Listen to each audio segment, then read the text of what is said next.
pour le 17 juin. Donc je souhaite, comme d'habitude, j'ai toujours fait moi l'union de la gauche. Je suis pour le rassemblement au second tour. J'ai toujours voté communiste au premier tour et socialiste sans problème. Je suis vraiment un homme d'union de la gauche, depuis tout jeune.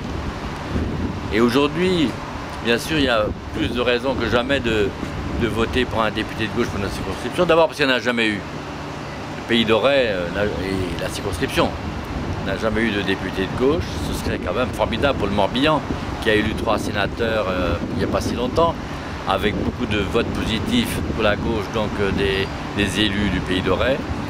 Il y a pour changer, il faut s'assurer, parce qu'il ne faut pas dire oui mais ailleurs ils vont peut-être voter, il y aura peut-être beaucoup de députés de gauche.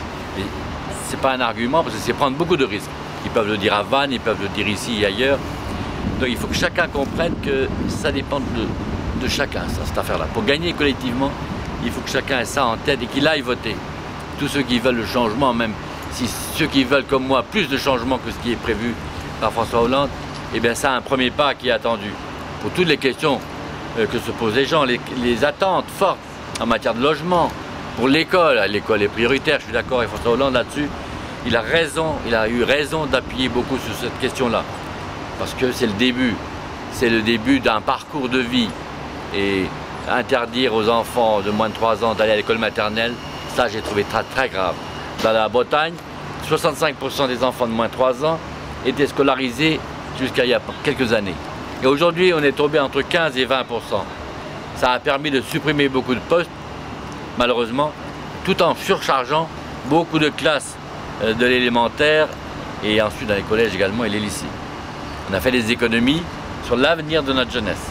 Et je comprends, en pensant à cela, pourquoi des communes comme Mélan, dont je suis originaire, ou de Bernay, des communes rurales qui n'ont jamais voté Front National, ont voté à 21-22% Front National, parce qu'ils sont confrontés aux services publics qui manquent dans certaines communes.